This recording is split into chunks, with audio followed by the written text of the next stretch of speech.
need to say to you, there's nothing wrong with your looks or working on your looks as a Christian brother. There's nothing wrong with getting an education. There's nothing wrong with seeking exposure. There's nothing wrong in working on the areas that the world considers as the measurement of true masculinity. But the first thing that sets apart a godly man from a man in the world is that you are pursuing godliness, but you are still giving time to these areas of your life. What miracle were they looking for? They saw dangerous dimensions of God, but at the slightest opportunity they bowed to Baal. They committed adultery with Ashtaroth. Because when we talk about unmasking the strengths of the man, unmasking his strengths, what we are trying to do is to reveal to us clearly what makes a man a man. What gives a man that position or that posture of true masculinity. And when we talk about masculinity, what do we mean when we say we are talking about masculinity? Masculinity simply means the attributes that characterize manhood. The attributes that characterize manhood. That's what is called masculinity.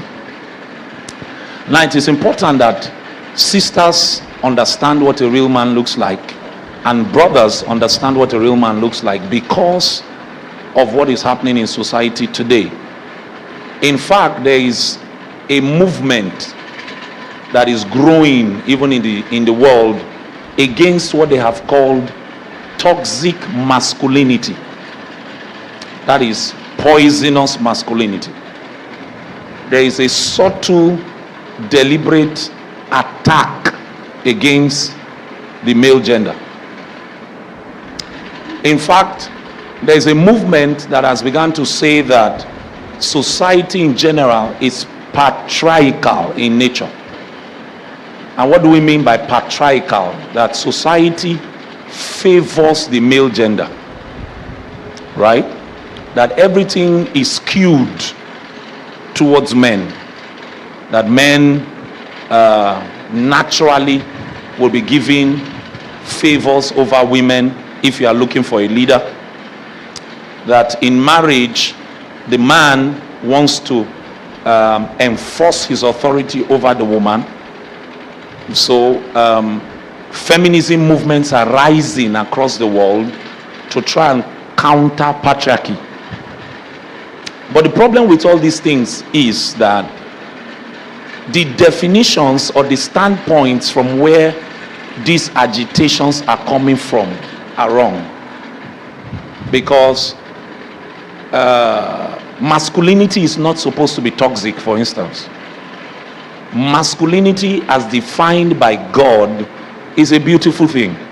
In fact, if you are born male, you are supposed to consider it a great honor that God will choose that you should function as a man upon the face of the earth. The male gender has so much role to play in the life or in the plans of God. There's a reason God decided to put the seed for conception in the man and not the woman. The way the man is designed, it is obvious that in God's heart and in God's purposes, headship, leadership, and authority is with the male gender. It is God's design. It's not my design. It's God's design. So it's a privilege to be born a man. So it becomes worrisome that somebody is born a man and he feels that he's in the wrong body, and then he wants to change and begin to look like something else. In fact, you can change to begin to look like a dog. You can change to begin to look like a crocodile. In some cases, men choose that they want to look like women. So there's another problem in society. It's called the feminization of the male gender. Feminization of the male gender. So for instance, if you are like me, that is a romantic,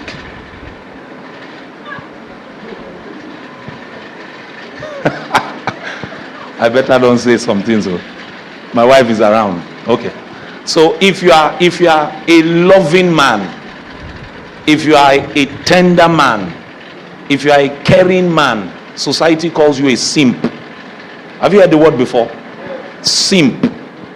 Because society believes that a man should not be weak. Their description of being weak is that if you, for instance, you are married and you help your wife to wash clothes, you are a simp. If, for instance, you are married and you help your wife to cook in the kitchen, you are a simp. All right? That man should not be soft. That's the closest word I can use. So it's important that we sit down and look at it carefully together and arrive at a conclusion. What does a real man look like? So for instance, now there are sisters in our midst, or sisters online, sisters in the church generally, who think that what makes a man is his muscles. And I can even show you the way the Shulamite describes her beloved in Songs of Solomon. The words she uses to describe, even his head has a description. She's deliberate, because in the eyes of the average female, a man is first attractive because of how he is built. Are you with me? So there are some sisters that even though God appears from heaven and all the pillars in this place start jumping and shaking, and the man is short, in sisters' eyes, short men are not men. Are you with me? And there are many sisters here. They are not men. They just feel that a man should not be short. So the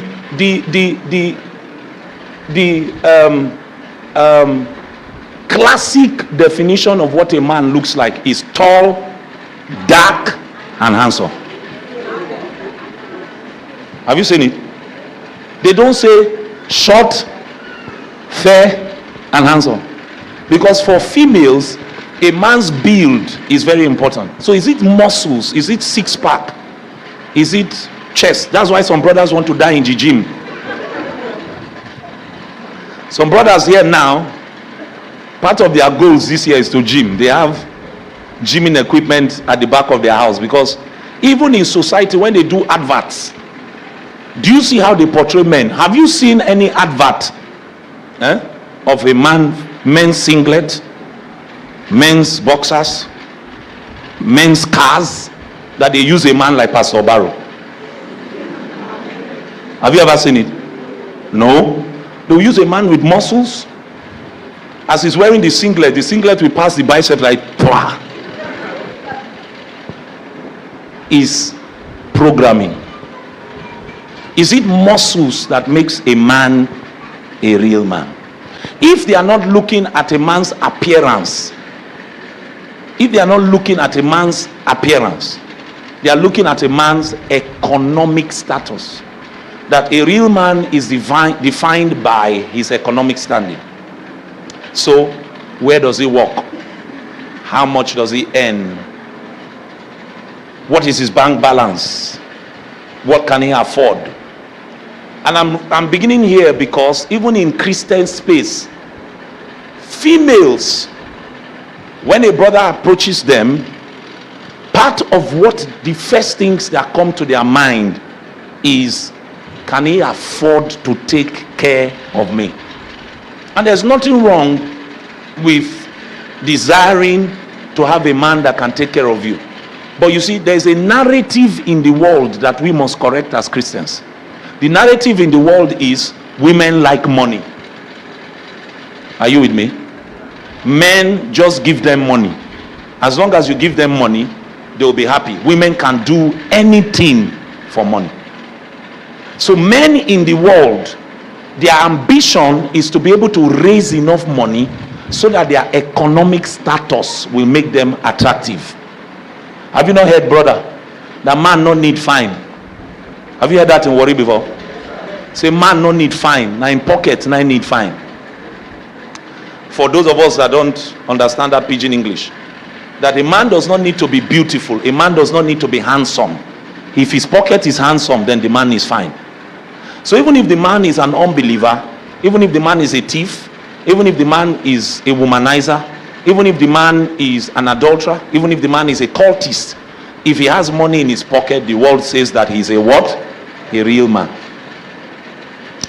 If they are not looking at his economic status, they are looking at his education.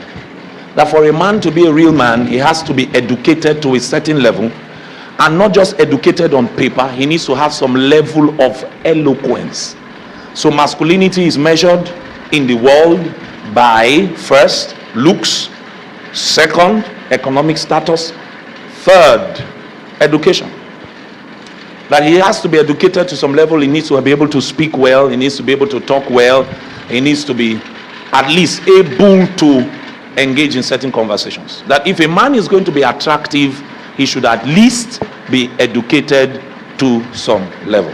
Masculinity in the world is measured on the fourth scale by what we call exposure. Exposure. And what do I mean by exposure?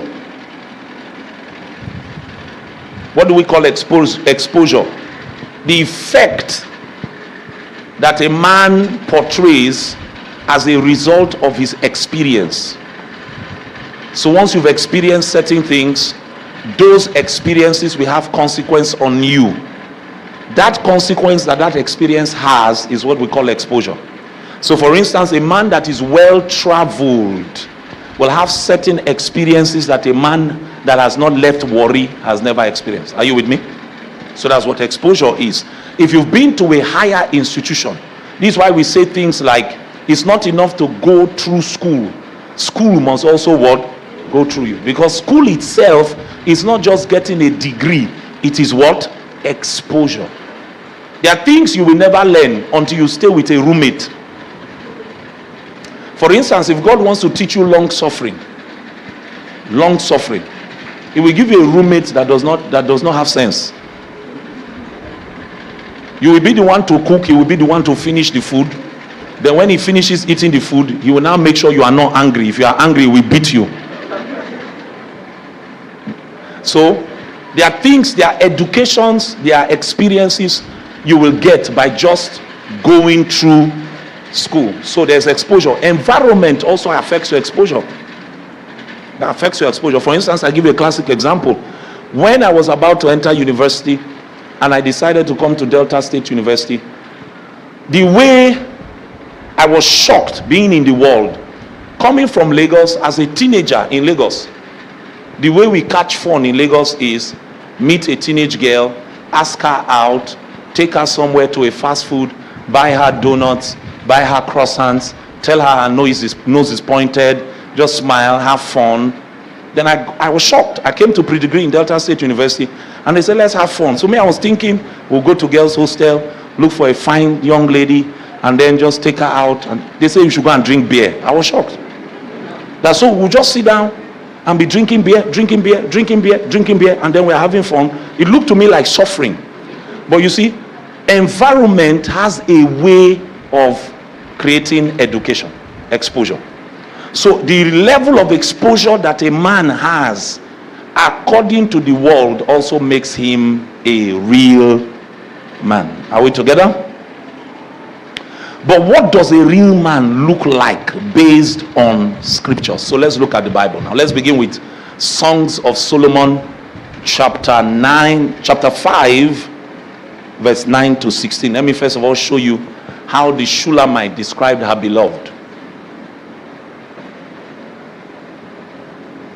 Now, what is your beloved more than another beloved, O fairest amongst women? What is your beloved more than another beloved that you so charge us? What was she charging them? Maybe we should begin at maybe we should start at verse 1. Go to verse 1. Verse 1.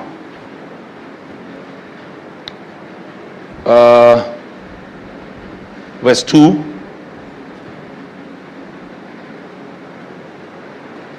Verse 3. Verse 4. Verse 5. Verse 6. Remember, if you know this story, her beloved came knocking on the door, but she said she had already put off her robe and she didn't want to come out of the bed. By the time she made up her mind to come out of the bed, her beloved that was knocking at the door had already gone. So she said, I opened for my beloved, but my beloved had turned away and was gone. My heart leaped when he spoke. I sought him, but I could not find him. I called him, but he gave me no answer. Verse 7.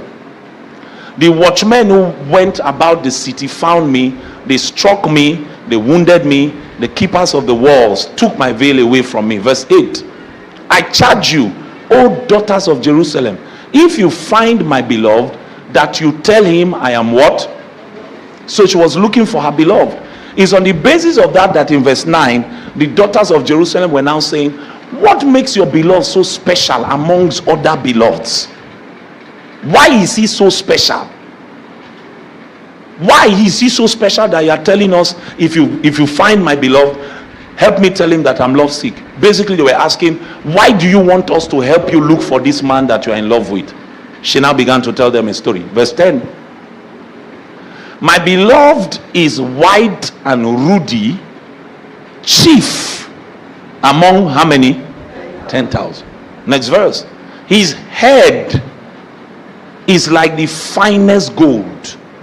His locks are wavy and black as a what? Raven. 12. His eyes are like doves by the rivers of water, washed with milk and fitly set. He doesn't have 4:30. Are you with me? Next verse. His cheeks, melovanama, are like a bed of spices, banks of scented herbs. His lips are like lilies, dripping liquid myrrh.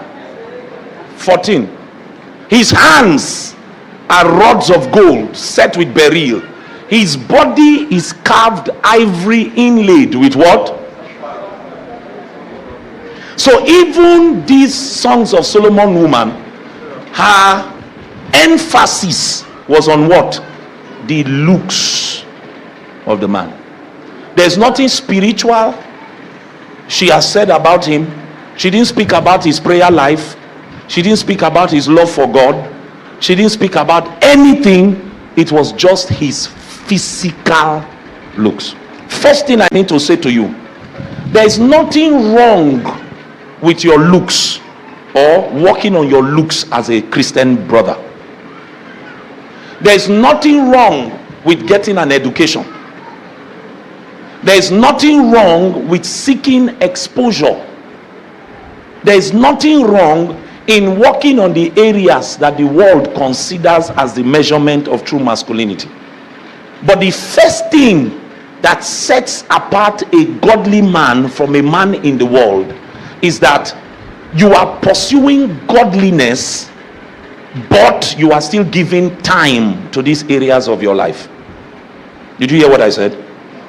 Let me read it to you how I wrote it.